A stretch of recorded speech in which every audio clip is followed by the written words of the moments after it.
चीते की चाल, बाज की नजर और नीतीश कुमार की सोच पर शक नहीं करते एनडीए की प्रचंड जीत के बाद ऐसा क्यों कह रहे बिहार के लोग। सवालों में फंसी थी क्रेडिबिलिटी, लेकिन नहीं डोला नीतीश का मन। जो कहा वही किया। मोदी से किए वादे पर 100% खरे उतरे। पीएम ने भी जोड़ लिया हाथ। न जाति कार्ड न मजहब के नाम पर लोगों को बांटा। राजनीति की अद्भुत कला दिखाकर नीतीश ने जीत लिया हर धर्म हर वर्ग का दिल। एक दौर था जब नीतीश कुमार की विश्वसनीयता सवालों के घेरे में थी।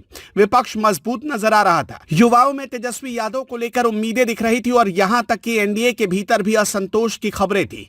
मगर 2025 के विधानसभा चुनाव नतीजों ने साबित कर दिया कि बिहार की राजनीति में नीतीश कुमार का कद अभी भी सबसे ऊंचा है और जनता ने फिर से उसी चेहरे पर भरोसा दिखाया जिसे बदलाव, संतुलन और स्थिरता की गारंटी माना जाता रहा है। इस जीत की सबसे बड़ी खासियत है कि चुनाव से 6 महीने पहले तक नीतीश की छवि डगमगा रही थी। आलोचक कहते थे कि उनकी लोकप्रियता कम हो रही है, स्वास्थ्य और उम्र के कारण वो कमजोर पड़ रहे हैं। साथ ही सरकार की आलोचना भी तेज थी, लेकिन जनता ने पिछले 1.5 दशक में एक बदलाव महसूस किया और फिर उसी पर भरोसा जताया।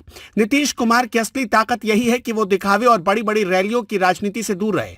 उन्होंने समाज के कमजोर वर्ग, महिलाएं और पिछड़े तबके को ध्यान में रखकर अपनी सबसे बड़ी पूंजी बनाई और इसी मौन आधार से उन्हें बार बार बहुमत मिलता रहा। बिहार के चुनाव में यह साफ देखा गया कि फ्रीबीज यानी मुफ्त योजनाओं का असर बहुत सीमित रहा। असल में नीतीश जिस अच्छे शासन और स्थिरता की गारंटी देते हैं वही लोगों के वोटिंग पैटर्न में दिखा।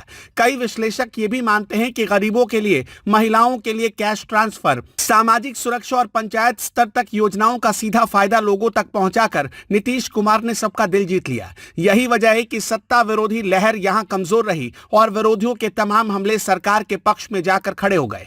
एक चौंकाने वाला फैक्ट यह भी है कि नीतीश के सामाजिक आधार में अति पिछड़ा वर्ग, दलित और महिलाएं शामिल रही। यह तबका न तो राजनीति में बहुत मुखर है और न ही वो आसानी से कैमरे पर दिखता है, मगर यही लोग हर बार असमंजस की घड़ी में नीतीश को और एनडीए को अपने सबसे सुरक्षित विकल्प के तौर पर देखते और मानते हैं। इस बार भी यही हुआ। चुनाव के नतीजों ने विपक्षी गठबंधन की उम्मीदों को तोड़ दिया। जैसी तेजस्वी को युवाओं में लोकप्रियता मिली, वो वोटों में तब्दील नहीं हो पाई। वहीं भाजपा ने भी दूसरी बार बड़ा सहयोगी रहकर नीतीश के पक्ष में काम किया। हालांकि पार्टी का भी विस्तारवाद और भविष्य की राजनीतिक लॉबी को लेकर बिहार की राजनीति में दिलचस्पी बनी रहेगी।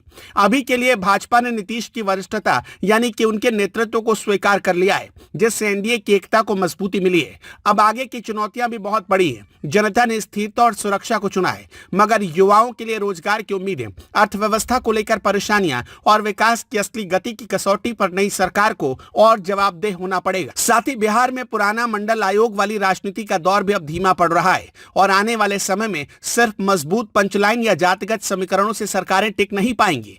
आखिर में इतना ही कहना चाहते हैं कि नीतीश की जीत बताती है कि जनता भावनाओं से ज्यादा भरोसे पर वोट करने लगी है। बदलाव की जिद, लेकिन स्थिरता का भरोसा और नेतृत्व के संतुलन को परखना, यही आज बिहार की राजनीति की सबसे बड़ी और असली तस्वीर है। एनडीए की यह जीत इसलिए भी खास है क्योंकि यह सिर्फ आंकड़ों का खेल नहीं है, बल्कि मेहनत, रणनीति और विश्वसनीयता को जीतने की कहानी है। अद्भुत कहानी जो भारत की राजनीति के लिए अब मिसाल बन चुकी है। खैर, आपका क्या मानना है? आप जो भी सोचते हो अपनी राय हमें कमेंट बॉक्स में जरूर बताइएगा।